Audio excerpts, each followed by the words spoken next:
Waduh, berita ini udah tahu belum ya si bro ya?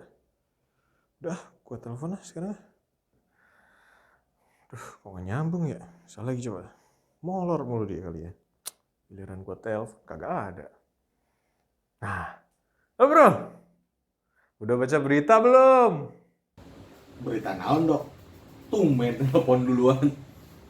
Berita itu loh, sistem kelas BPJS bakal dilebur bro. Waduh dok, kalau saya sakit, saya dilebur di mana? Di peleburan. Bukan gitu maksudnya, bercanda mulu lu.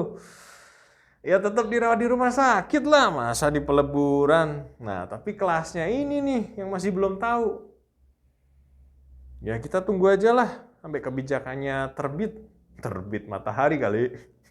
Ya semoga diberikan yang terbaik lah dengan kebijakan yang terbaru ini ya. Oke. Ya udahlah, intro dulu aja, gue jelasin ya.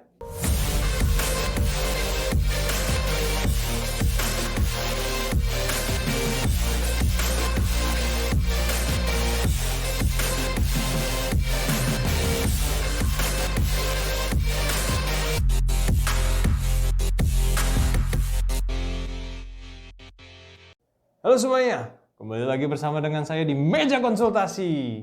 Bersama dengan saya ini siapa ya? Nggak penting siapa saya, yang penting saya akan berbagi informasi yang mungkin akan bermanfaat dan penting buat teman-teman pada hari ini. Oke teman-teman, mungkin semua orang sudah tahu ya manfaat dari BPJS. Tapi, apakah teman-teman sudah tahu apa kepanjangan dari BPJS? Belum tahu kan? BPJS adalah singkatan dari Badan Penyelenggaraan Jaminan Sosial. Gitu teman-teman. Sepengetahuan saya, BPJS ini ada dua jenis ya teman-teman. Yang pertama adalah BPJS Kesehatan, di mana ini merupakan penjaminan untuk masalah-masalah kesehatan secara umum. Yang kedua adalah mengenai BPJS Ketenagakerjaan. Kalau ini berhubungan dengan kecelakaan kerja dan bidang-bidang yang berhubungan dengan pekerjaan.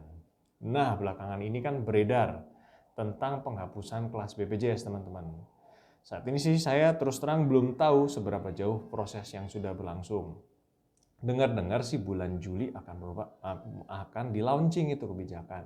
Kebijakan mengenai apa? Mengenai penghapusan kelas BPJS Kesehatan dan iuran mengenai BPJS Kesehatan. Saat ini saya belum tahu prosesnya sudah sejauh apa dan bagaimana hasilnya. Tapi pada akhirnya hak kelas berapa sih yang akan diterima oleh pengguna BPJS? Itu belum tahu. Karena ini masih dalam pembahasan, jadi kita tunggu aja ya bagaimana perkembangannya. Dan kita lihat aja hasilnya bulan depan akan seperti apa. Nah, sekarang yang jadi pertanyaan saya, apakah semua teman-teman di sini sudah pada tahu mengenai perbedaan kelas 1, kelas 2, dan kelas 3? Apakah pasien yang dirawat di kelas 1 akan mendapatkan pelayanan kesehatan yang lebih baik daripada di kelas 3? Enggak, teman-teman. Sama sekali tidak. Saya tekankan sekali lagi, sama sekali tidak. Sebaiknya teman-teman hilangkan persepsi mengenai itu ya. Yuk, sekarang saya coba jelasin ya. Misalnya nih, suatu rumah sakit punya layanan perawatan. Layanan perawatan kelas rawat inap itu tidak membedakan pelayanan kesehatannya, teman-teman. Layanan medisnya itu yang diberikan akan sama. Contoh aja nih, ada pasien terkena demam berdarah. Ya mau dirawat di VIP, mau dirawat di kelas 1, mau dirawat di kelas 3, di kelas 2, dimanapun ruang perawatannya, pelayanan kesehatannya akan tetap sama teman-teman. Jadi nggak akan ada yang berbeda, nggak akan ada yang lebih bagus, akan sama pelayanan kesehatannya. Nah, terus apa yang membedakan ruang perawatan kelas 1, kelas 2, dan kelas 3 ini? Sebenarnya sih perbedaannya lebih pada fasilitas umumnya, teman-teman. Fasilitas umum itu apa aja sih? Contohnya, contoh aja nih, misalnya jumlah bed, teman-teman. Kalau di kelas 3 itu bervariasi masing-masing rumah sakit, mungkin ada yang 6, mungkin ada yang 7, tapi masing-masing bervariasi. Dan kalau di kelas 2 itu mungkin bisa berkisar 4 bed, dan di kelas 1 itu mungkin bisa berisi 2-3 bed. Semuanya bergantung dari kebijakan masing-masing dari rumah sakit tersebut. Nah, contoh fasilitas umum lainnya itu apa? Ya mungkin aja televisi teman-teman. Nah mungkin aja di kelas 3 televisinya cuma satu. Dengan ruangan yang cukup besar. Jadi sudut untuk melihatnya mungkin nggak terlalu nyaman. Untuk di kelas 2 misalnya hanya disediakan misalnya ada 2. Jadi lebih nyaman lagi. Mungkin kalau misalnya di kelas 1 hanya ada satu TV untuk 2 orang pasien.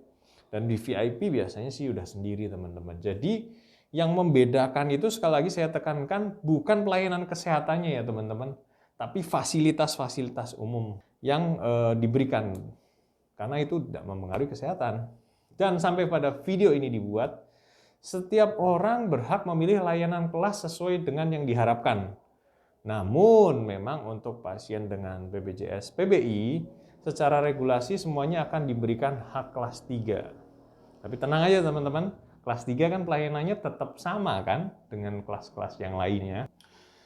Sebenarnya siapa aja yang berhak untuk mendapatkan bantuan iuran teman-teman?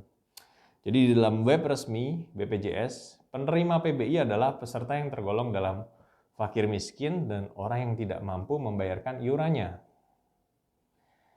Jadi, kalau ada segelintir orang yang mengatakan bahwa orang miskin tidak boleh sakit, saya pikir itu harus diralat ya teman-teman. Karena dari regulasi BPJS ini sendiri sudah memberikan ruang untuk orang-orang tersebut. Jatahnya memang kelas 3. Tapi, seperti yang sudah saya jelaskan sebelumnya ya, tidak ada perbedaan pelayanan kesehatan teman-teman antara pasien di kelas 1, kelas 2, kelas 3, maupun di VIP, bahkan di kelas suite sekalipun. Jadi obatnya pun akan tetap sama gitu teman-teman. Tapi kalau di BPJS memang ada regulasi obat hanya menggunakan obat-obatan e-katalog gitu teman-teman. Sedangkan untuk pasien yang mungkin tidak menggunakan BPJS ya silakan itu bisa menggunakan obat-obatan yang bebas teman-teman paten. Tapi secara teknis obat-obatan ini nggak ada bedanya teman-teman. Kandungan yang terdapat di dalam obatnya itu semuanya sama. Sekian video dari saya. Kalau memang teman-teman suka video ini silahkan like. Kalau memang bermanfaat silahkan share ke teman-teman yang lain. Dan juga jangan lupa subscribe video yang saya tampilkan. Nah, buat teman-teman yang mau nanya mengenai masalah kesehatan, silahkan boleh tanya, tulis di kolom komentar. Tapi kalau mau nanya-nanya tentang BPJS sih lebih baik tanya ke kantor BPJS-nya langsung ya teman-teman. Oke, sekian video dari saya. Bye-bye, sampai jumpa. Terima kasih. A few moments later. Jadi apa sih yang dimaksud dengan fakir miskin dan orang-orang yang tidak mampu? Baca nih di sini ya. Ada yang aneh nggak dari statement ini yang saya publish? Sama sekali tidak, teman-teman. Tapi akan jadi aneh apabila misal nih ya, saya bilang misal ya, ada pasien yang bisa nge-gym di tempat gym yang bayarnya lumayan lah. Tiba-tiba nih apes dia kena hernia. Berobat ke rumah sakit. Terus dia pakai jaminan BPJS PBI. Nah, gimana tuh menurut teman-teman? Tapi kayaknya nggak mungkin. Yang kayak beginian mah nggak bisa lah terjadi di negara kita tercinta ini. Itu pasti di Afrika. Ya udahlah, gitu aja lah teman-teman. Yang mau beropini silahkan tulis ya di kolom komentar. Kalau mau nanya BPJS, kantor BPJS saja. Jangan tanya ke gua. Dadah.